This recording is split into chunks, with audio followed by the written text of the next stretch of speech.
നമസ്കാരം. Alpha palliative care daily ന്യൂസിലേക്ക് സ്വാഗതം. പ്രധാന വാർത്തകൾ.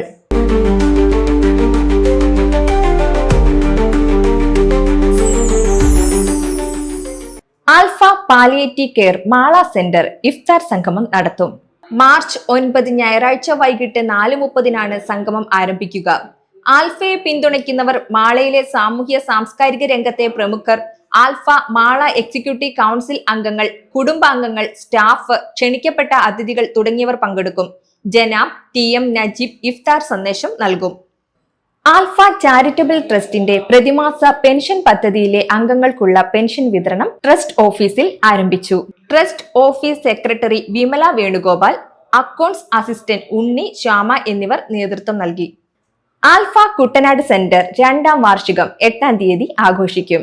രാവിലെ 10 മണിക്ക് സെന്ററിൽ നടക്കുന്ന വാർഷിക സമ്മേളനത്തിൽ പ്രവർത്തന റിപ്പോർട്ടുകളുടെ അവതരണം, സർവീസ് റിപ്പോർട്ടുകളുടെ അവതരണം, അവലോകനം, ഭാവി പ്രവർത്തനങ്ങളുടെ രൂപരേഖയുടെ ചർച്ച തുടങ്ങിയവ നടക്കും. ജനപ്രതിനിധികൾ, ആരോഗ്യ സാമൂഹ്യ പ്രവർത്തകർ, ആൽഫ ട്രസ്റ്റ് പ്രതിനിധികൾ തുടങ്ങിയവർ സംബന്ധിക്കുമെന്ന് president PV Ravindranath, secretary KG Kochumon, treasurer Chandramohan Nair എന്നിവർ അറിയിച്ചു. ഇതോടെ ഇന്നത്തെ വാർത്തകൾ അവസാനിച്ചു. ജയ് ഹിന്ദ്.